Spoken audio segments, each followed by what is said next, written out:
तो दोस्तों आज हम बात करने वाले हैं ऐसे शख्स की जिन्होंने अपनी बीवी से 10,000 रुपए उधार लेकर इंडिया की सबसे बड़ी आईटी फर्म बना डाला। हाँ दोस्तों, मैं बात कर रहा हूँ father of Indian IT sector mister NR Narayana Murthy के बारे में। इनकी लाइफ स्टोरी आज के यंगस्टर्स के लिए काफी इंस्पिरेशनल है कि कैसे एक स्कूल टीचर के लड़के ने अपनी मेहनत और लगन से 64,000 करोड़ की कंपनी खड़ी कर दी। वैसे दोस्तों किसी ने सही ही कहा है कि काम करो ऐसा कि पहचान बन जाए, हर कदम ऐसे चलो कि निशान बन जाए। यहाँ जिंदगी तो हर कोई काट लेता है, पर जिंदगी जियो इस कदर कि मिसाल बन जाए। और नारायण मूर्ति जी ने ऐसा ही कुछ करा। मूर्ति जी के पास लाइफ में काफी ऑप्शंस थे कि वे यूएस में जॉब करें और वहीं सेट हो जाएं, पर उन्होंने आराम की जिंदगी को ना चुनते हुए इंडिया में काम करने का फैसला लिया और इंडिया की लार्जेस्ट MNC कंपनी इन्फोसिस को ओपन कर दिया, जिसमें आज लगभग 3.5 लाख लोग काम करते। नारायण मूर्ति जी का जन्म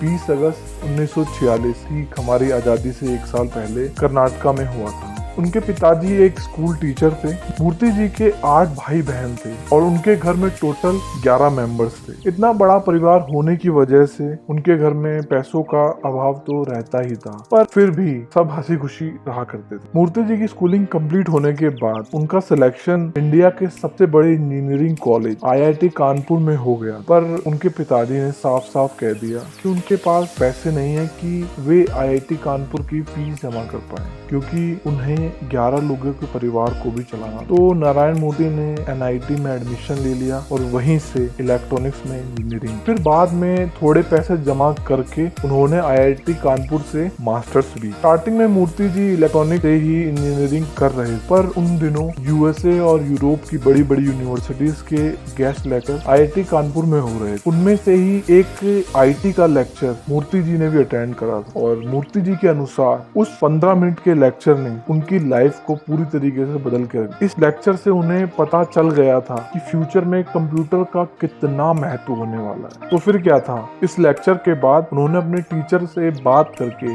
IT ब्रांच में ट्रांसफर ले लिया और फिर IT से ही मास्टर्स कंप्लीट होने के बाद उन्हें काफी बड़ी बड़ी कंपनीज के ऑफर आए, पर उन्होंने सबको ठुकराकर IIM अहमदाबाद में जॉब स्टार्ट की, क्योंकि ये जॉब उनकी फील्ड से ही रिलेटेड थी। वहाँ उन्हें एज रिसर्च एसोसिएट रखा गया था। फिर बाद में वे चीफ सिस्टम प्रोग्रामर भी बन गए। IIM में ही मूर्ति जी ने इंडिया का सबसे पहला टाइम शेयरिंग कंप्यूटर डिजाइन करा। मूर्ति जी कहते हैं कि IIM में जॉब करना उनकी लाइफ का सबसे बढ़िया फैसला था। इसके बाद मूर्ति जी ने दुनिया घूमने का फैसला लिया। उन्होंने लगभग 25 देश घूमे और अलग अलग देशों के एक्सपीरियंस लेने के बाद उन्होंने फाइनली ये डिसाइड करा कि वे एक एंटरप्रेन्योर बनना चाहते। उनका एक सपना हमेशा से उनके साथ रहा कि उन्हें अपने देश के यंगस्टर्स के लिए जॉब क्रिएट करनी है, और जो उन्होंने आखिर में की भी।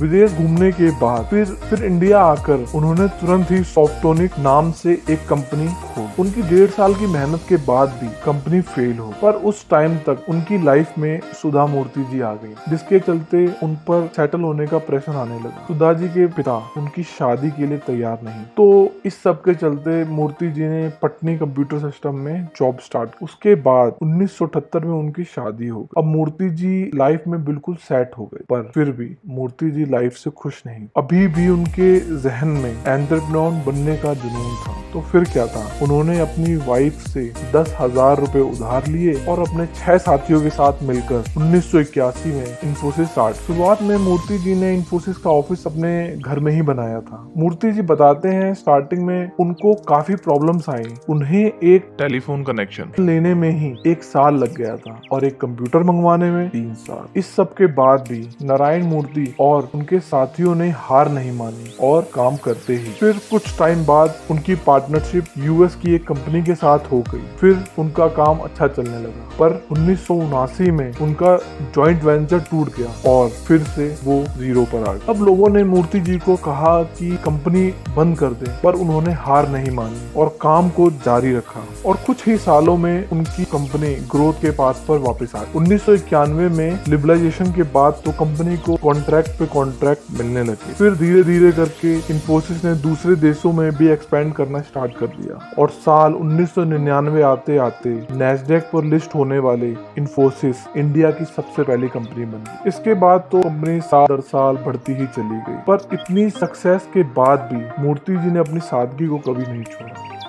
एक फेमस इंसिडेंट है जब मूर्ति जी को रतन टाटा को लाइफ टाइम अचीवमेंट अवार्ड देने के लिए बुलाया गया और जैसे ही रतन टाटा स्टेज पर आए, नारायण मूर्ति ने उनके पैर छू लिए। यही सब बातें उनकी सादगी को दिखाती है। तो इनकी स्टोरी से पता चलता है कि मेहनत करने वालों की कभी हार नहीं होती, देर सवेर ही सही पर सक्सेस मिल ही जाती है। चलिए दोस्तों, इसी के साथ हम अपने वीडियो को यहीं खत्म करते हैं। आशा करता हूँ आपको मेरी वीडियो पसंद आई होगी। तो प्लीज दोस्त हमारी वीडियो को लाइक करें, चैनल को सब्सक्राइब करें और ज्यादा से ज्यादा शेयर करें। Thank you.